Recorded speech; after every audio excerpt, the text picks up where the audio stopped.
Si ça ne se passe pas aujourd'hui, ça se passera demain. Si c'est pas demain, après-demain. Si c'est pas janvier, février, mars, avril, 1 année, 2 ans, 3 ans, jusqu'à ce que... Mes amis, préparez-vous à recevoir un message vibrant du pasteur Marcelo Tunasi. Aujourd'hui, il nous parle de la persistance dans la prière et de la persévérance, cette force qui fait déborder l'âme et provoquer un éclatement d'onction divine. Ah, oui mes amis, abonnez-vous, partagez, likez et commentez si ce n'est pas encore fait, pour ne rien rater de cette visitation divine. Écoutez attentivement ce message, car il peut transformer votre vie. Tu dois persévérer. Lorsque tu crois, ça ne doit pas être seulement cette nuit. Tous les jours de ta vie, tu dois le croire. Tous les jours de ta vie, tu dois le croire. Qu'un jour, la gloire de Dieu va remplir ma vie. Un jour, la gloire de Dieu. Si ça ne se passe pas aujourd'hui, ça se passera demain. Si c'est pas demain, après-demain. Si c'est pas janvier, février, mars, avril, 1 année, 2 ans, 3 ans. Jusqu'à ce que, lorsque tu vas en retraite, pour que tu sois saturé de la gloire de Dieu. Tant que Dieu ne l'a pas fait, ne sors pas de la retraite. Soyez persévérants. La gloire de Dieu réclame la foi. La gloire de Dieu réclame la persévérance. La gloire de Dieu réclame la soif. Moïse avait soif. Comment un homme qui a vu autant de miracles peut encore demander de voir la gloire de Dieu? Il doit aller se reposer. Il a trop vécu. Il a trop expérimenté. Moïse, qu'est-ce que tu cherches encore? Tu as vu les ténèbres devenir lumière. Tu as vu la colonne de nuée. Tu as vu la colonne de feu. Tu as vu Pharaon trembler devant toi. Moïse, qu'est-ce que tu demandes encore? Ce sont les assoiffés qui vivent la gloire de Dieu. Les gens qui sont satisfaits d'avoir des voitures, des maisons, satisfaits d'avoir de l'argent, ne vivent pas la gloire de Dieu. Les gens qui sont satisfaits d'être célèbres, d'être connus, ne vivent pas la gloire de Dieu. Les gens qui sont satisfaits des miettes ne vivent jamais la gloire de Dieu. Les gens qui sont satisfaits de l'onction ne vivent jamais la gloire de Dieu. Les gens qui sont contents, il faut être assoiffé. Tu désires, tu agonises dans la présence de Dieu.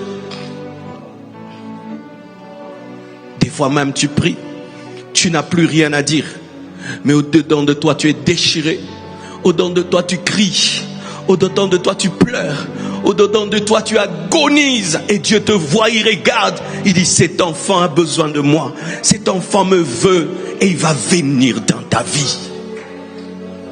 Ayez soif de sa présence, et sa présence se concentrera dans vos vies. Soyez des passionnés dans sa présence. Soyez des affamés dans sa présence. Désirez-le de tout votre cœur. Ne faites pas des prières d'habitude, des prières religieuses qui ne viennent pas de votre cœur.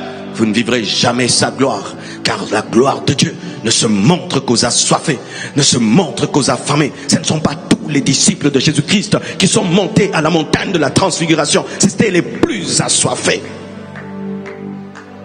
As-tu soif? Que veux-tu? Celui qui a le visage a tout ce que la main donne. Celui qui a la gloire a l'onction. Tu ne peux pas avoir la gloire sans avoir l'onction. Tu ne peux pas avoir la gloire et tout le reste ne vient pas. Car si tu as la présence, tu as tout ce que la présence amène. Car c'est la présence qui a créé toutes choses. Un homme qui a la présence de Dieu, les portes s'ouvriront devant toi. Les démons vont fuir, les puissants des ténèbres vont fuir, la pauvreté va fuir, la malédiction va fuir, le péché va fuir. Karozeke mashaya, ikarazeke manta labrashaya, ikindeya saya, indelias candelebrea. Le Seigneur aimerait faire rayonner ta vie de sa présence. De la même manière, Moïse est descendu de la montagne et son visage rayonnait. Dieu veut rayonner dans ta vie au-delà de ton visage. Il veut que ton ministère rayonne, que tes finances rayonnent, que ta famille rayonne, que tout ce que tu es rayonne. La soif, le désir ardent, la persévérance, la foi, la passion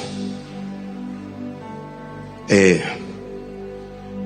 déchirer son vêtement. Si face à l'huile, Élisa a déchiré son manteau, alors face au visage, si pour entrer dans le Saint des Saints, là où se trouve la Shekinah, il fallait déchirer le voile pour vivre la vraie gloire, tu dois mourir à toi-même.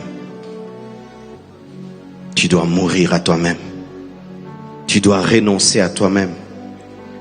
Tu dois accepter la croix. Tu dois accepter que Dieu puisse tuer ta volonté. Tu dois accepter que Dieu puisse te briser, t'humilier. Tu dois accepter que Dieu puisse te broyer comme on broie le raisin pour donner le vin.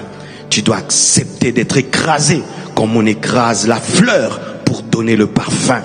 Tu as besoin d'être écrasé comme on écrase un fruit pour donner le jus. Tu dois accepter de mourir comme une graine meurt dans la terre afin de porter du fruit. Mourir. Il a dit à Moïse, personne ne peut voir ma gloire et vivre. Pour dire, si tu veux ma gloire, tu dois mourir. Car ce ne sont que les morts qui portent ma gloire. Parce que ma gloire est tellement précieuse et dangereuse que si je la donne à un vivant, le vivant va la prendre et je vais le frapper. Mourez à votre orgueil. Mourez à votre suffisance. Mourez à vos propres projets. Mourez à vos propres ambitions. Mourez à vos propres rêves. Cessez de vivre à vous-même et vivez pour lui. Et la gloire de Dieu viendra.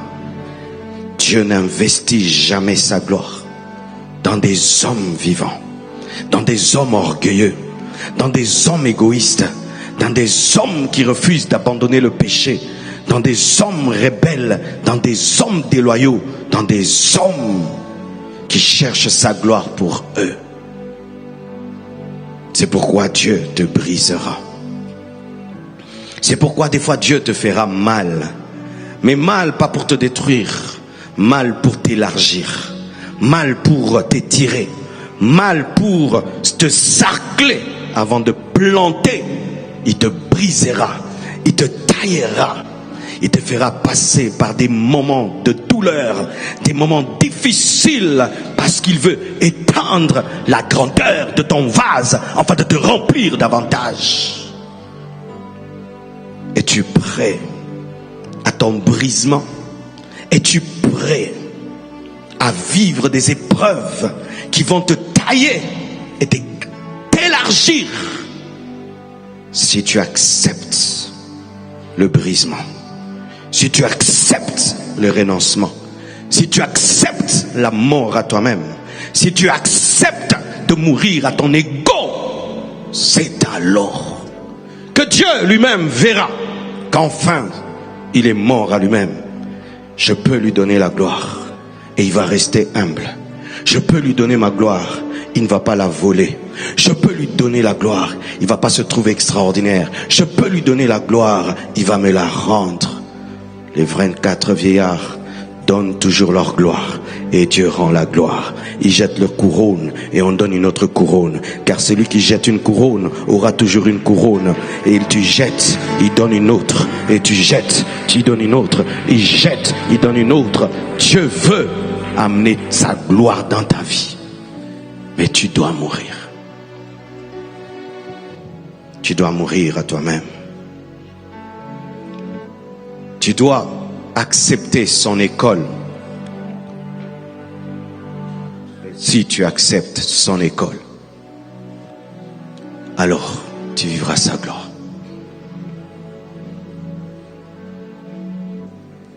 Parmi les livres que j'ai lus,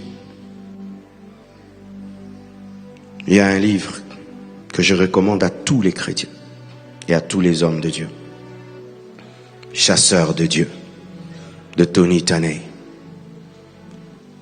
C'est parmi les livres qui ont bouleversé ma vie après la Bible. Dans ce livre, un homme de Dieu est invité dans une église prêcher. Et il arrive là, il s'assied. Le pasteur qui l'invite monte en chair, afin de l'inviter pour prendre la parole. Pendant qu'il invite en chair pour prendre la parole, tout d'un coup, un éclair tonne dans l'église. La chair se divise en deux. Le pasteur tombe par terre. Les gens montent pour prendre le pasteur afin de l'évacuer.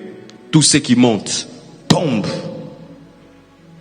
Quiconque veut monter sur la chair est paralysé par la gloire de Dieu. Et Dieu dit au prédicateur, j'ai pris le contrôle de mon église. Il demande à sa femme, va, même en rampant, mais joue quand même le piano. Sa femme monte, elle prend le piano et commence à jouer. Et on s'efforce de sortir le pasteur de l'estrade. On l'amène au bureau. Tous ceux qui sont allés avec le pasteur dans les bureaux, personne n'est rentré, tous sous la gloire de Dieu.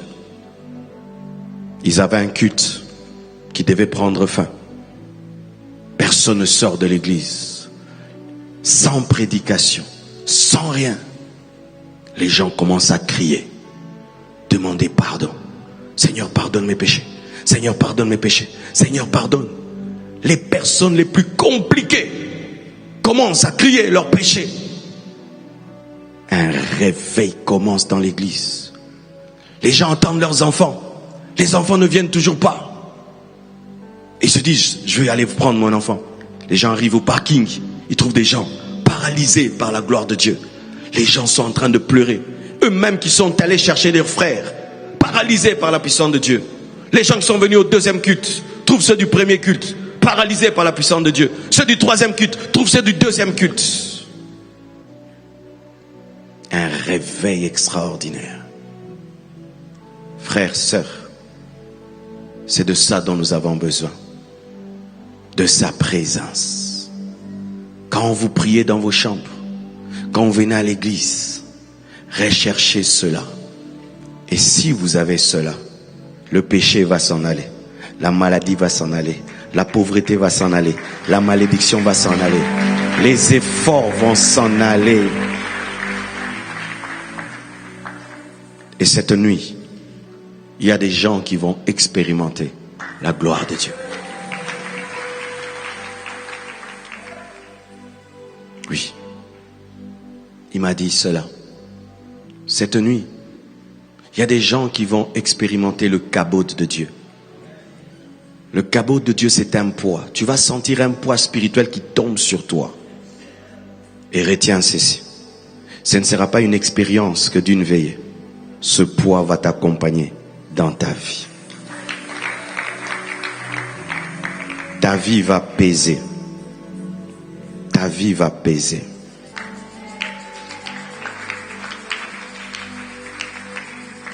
Tu vas devenir lourd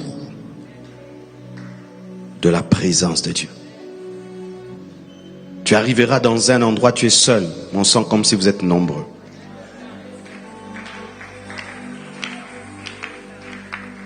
Tu diras les choses. Ça sera soutenu par la présence de Dieu. Des fois, les gens te regarderont, tu ressembleras à un ange. Ton visage rayonnera. Tu commenceras petit. Ça ne restera jamais petit. Ça se multipliera. Tu entreras dans la vie de quelqu'un. Tout ce qui commence à faire commence à réussir parce que tu es venu. Je suis très sérieux. Tu entreras dans des territoires et la mort qui était va s'enfuir. Les ténèbres vont s'enfuir. Tu mettras ton pied dans une maison. Les personnes possédées vont commencer à crier. Tu iras à l'université. Le professeur sera paralysé, ne saura pas donner cours parce qu'il est dans l'occultisme. Et toi, tu dégages la gloire de Dieu, la présence de Dieu. Tu iras à des endroits, tous les regards seront fixés sur toi. Parce que dans la dimension spirituelle, tu seras une étoile qui est en train de briller. Tu feras des choses simplement, mais seront accompagnées d'une puissance surnaturelle. les gens témoigneront que tu ne marches pas seul. Les gens témoigneront que Dieu marche avec toi. Les gens témoigneront que tu as Dieu. Les gens témoigneront que tu es l'ami de Dieu. Les gens témoigneront cela.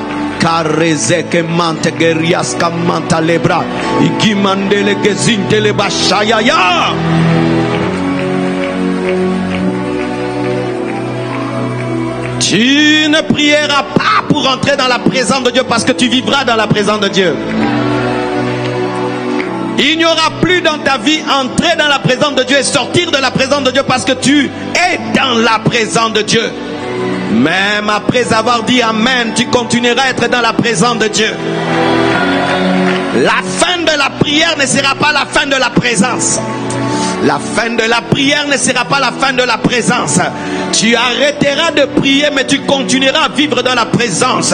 Car Dieu sera ton ami. Dieu sera ton ami. Dieu sera ton ami. Dieu sera ton ami. Dieu sera ton ami. Tu désireras et il te donnera. Tu penseras et il te donnera. Tu connaîtras Dieu personnellement. Tu auras des détails sur Dieu que les autres n'ont pas. Tu auras des précisions sur Dieu que les autres n'ont pas. Car ceux qui opèrent dans la main ne peuvent opérer dans la même dimension que ceux qui opèrent dans la face. Tu ne connaîtras pas Dieu théoriquement. Tu connaîtras Dieu personnellement. Tu n'auras pas besoin d'être un grand homme de Dieu. Tu auras une grande intimité avec Dieu.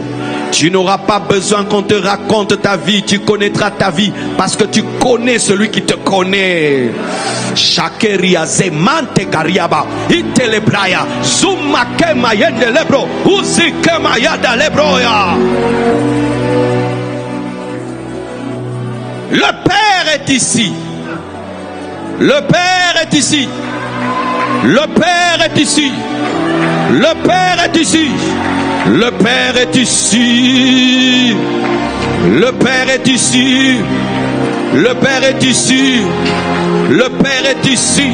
Jacob a dit, Dieu était là et je ne le savais pas. Je prie que tu puisses le savoir. C'est pourquoi je dis que le Père est ici, afin que tu puisses pas rater plus que l'échelle qui monte et qui descend. Ici à Jésus-Christ de Nazareth, sur lequel montent les anges et descendent les anges. Le Père est ici.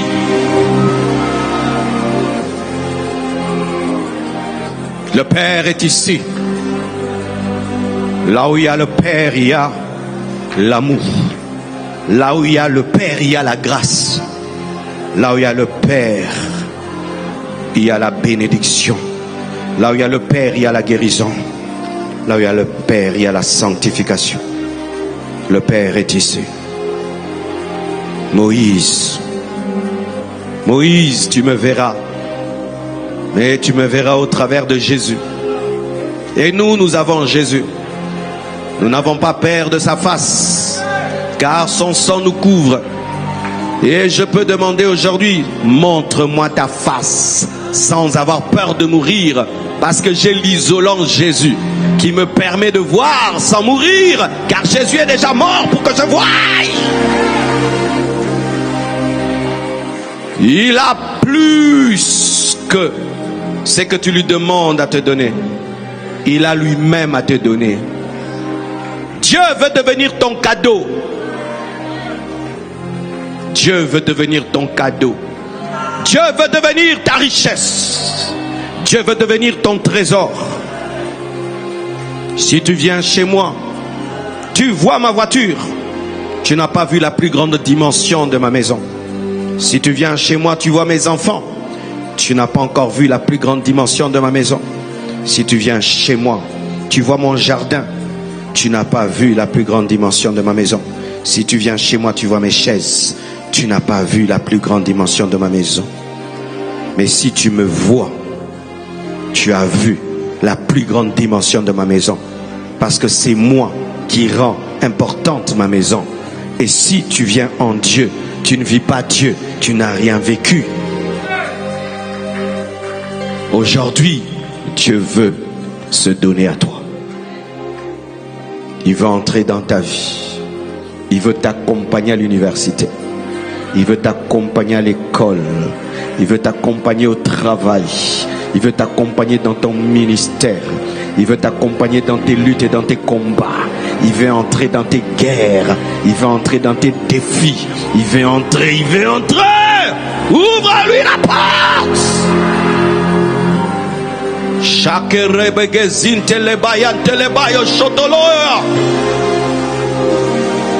Il ne veut pas te donner un ange. Il veut se donner à toi. Il ne veut pas te donner un ange. Il veut se donner à toi. Et un jour, mes frères, j'ai expérimenté cette gloire. Je suis allé à l'église. Mon pasteur prêchait.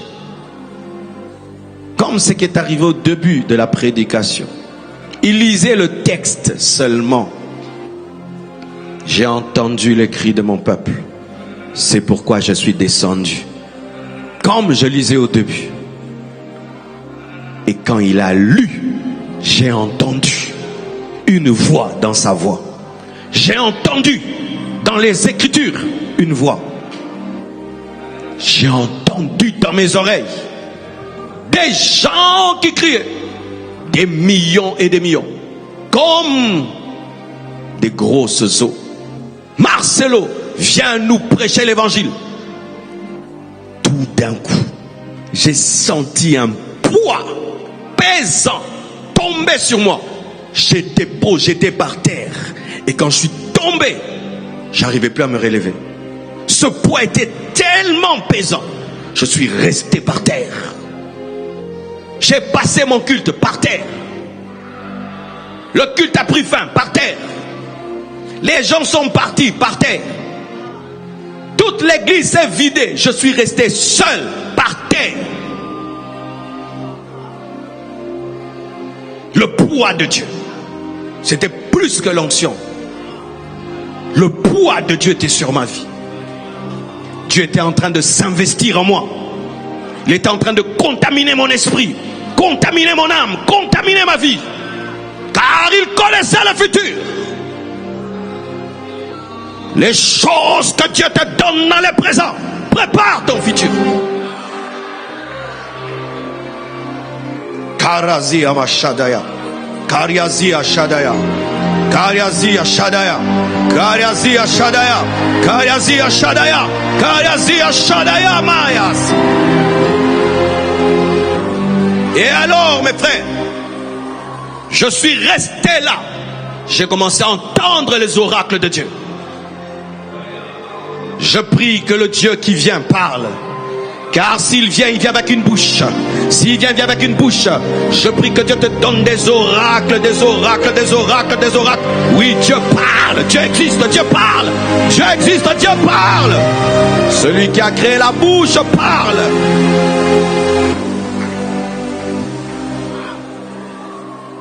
Quand il ne vient pas muet.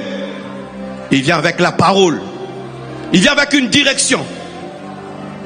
Pour te diriger. Ce n'est pas un Dieu muet. Il parle. Quand je me suis relevé, mes frères, je rentre chez moi. Je sens qu'il m'accompagne. J'entre dans ma chambre. Je le trouve déjà dans ma chambre. Saturant ma chambre. Au point où il n'y avait pas assez d'espace pour respirer. Plus d'espace pour respirer. Il y avait trop de Dieu. Comme s'il avait laissé un peu d'air seulement pour que je ne puisse pas m'asphyxier. J'avais du mal à respirer. Et il continue à me parler. Et il continue à me parler. Cette présence est restée dans ma chambre. Jour après jour. Jour après jour. Jour après jour. Jour après jour. Jour après jour. Jour après jour. Jour après jour. Et je commençais à changer. Je commençais à changer. Ma personnalité changeait. Mon caractère changeait.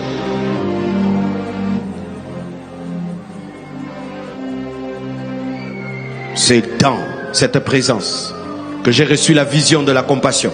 C'est dans cette présence que j'ai reçu les prophéties sur mon futur. C'est dans cette présence que j'ai reçu tout ce que j'ai ici jusqu'aujourd'hui. Arrêtez d'être superficiel dans les choses de Dieu. Vous aurez les miettes. Arrêtez d'être religieux dans les choses de Dieu. Vous aurez les miettes. Arrêtez d'être distrait dans sa présence. Vous aurez des miettes. Arrêtez d'être pressé dans sa présence. Vous aurez des miettes. Arrêtez. Soyez sérieux. Vous verrez. Soyez sérieux. Vous expérimenterez. Vous avez vu ce jeune garçon qui a chanté ici? Est-ce qu'il a besoin de nous dire la gloire de Dieu sur sa vie? Est-ce qu'il a besoin de nous dire qu'il a un grand futur? Nous-mêmes, on a vu que ce jeune enfant-là, s'il reste fidèle à Dieu, il ira très loin, n'est-ce pas? Est-ce qu'il t'a dit ça? Mais quelque chose t'a dit ça. Quoi? La présence de Dieu qui accompagne sa vie. Tu forces les choses pour t'affirmer qu'on croit en toi, qu'on te ceci, parce que tu n'as pas ça. Si tu as ça, ça parle. Si tu as ça, ça te présente. Si tu as ça, ça te distingue. Si tu as ça, on sait que tu as ça, tellement que c'est rare. Si j'ai un diamant sur mon front, j'aurais besoin de vous le dire. Vous allez le voir. Tu forces pour rien. Alors que si tu as la présence te distinguera. Moïse, Dieu lui a dit, allez en Canaan, buvez le lait, le miel sans moi. Il a dit, nous n'irons pas. Car qu'est-ce qui nous distinguera des autres nations si tu n'es pas avec nous? Notre force n'est pas le lait ni le miel. Notre force est ta présence. C'est ta présence qui nous donne la supériorité. C'est ta présence qui est notre armée. Ta présence. La force d'Israël était la présence de Dieu. Il t'invite dans sa présence. Quand tu pries, entre dans la présence. Ne parle pas seulement, entre dans la présence. Jusqu'à ce que tu es sûr que tu entres dans la présence. Et sors avec la présence. Fais ça 1 année, 2 ans, 3 ans, 4 ans. Quelque chose viendra dans ta vie. Tu sais pourquoi tu dors? Tu n'es pas habitué à la présence de Dieu. Les gens qui vivent dans la présence de Dieu, ça c'est normal. Parce qu'ils font ça à la maison. Ils passent 4 heures du temps, 5 heures du temps. Quelqu'un qui prie 5 heures du temps d'habitude, être à l'église avec un micro, des baffles qui crient, il ne peut pas dormir. Mais toi, malgré les bruits, malgré la chaleur, malgré les kichaka-chaka, tu peux quand même dormir. C'est parce que dans ta chambre, toi tu pries 30 minutes, 10 minutes. C'est pourquoi tu as déjà beaucoup duré. Parce que tu as déjà fait 3 heures du temps. Tu as battu ton record. Tu dois dormir. Mais quelqu'un qui... c'est rien. Frère. Nzambe balukaka e. Nzambe balukaka nzambe. Nzambe bamelaka café oke koluka. Oki pongo meli café oke koluka. Nenge batu balukaka mbongo me yoluka nzambe. Shaya mageria sekede abadaba jondol. Frères et sœurs, retenez ceci. La persévérance dans la prière ouvre les portes du ciel. Chaque moment où vous refusez d'abandonner, Dieu est en train de préparer votre éclatement d'onction. Ne laissez pas vos doutes vous freiner, ne laissez pas la fatigue éteindre votre flamme. Continuez à croire, continuez à persister et attendez-vous à ce que le miracle se manifeste dans votre vie aujourd'hui. Mes amis, ce message n'est pas juste des paroles, c'est un appel à recevoir votre visitation divine maintenant.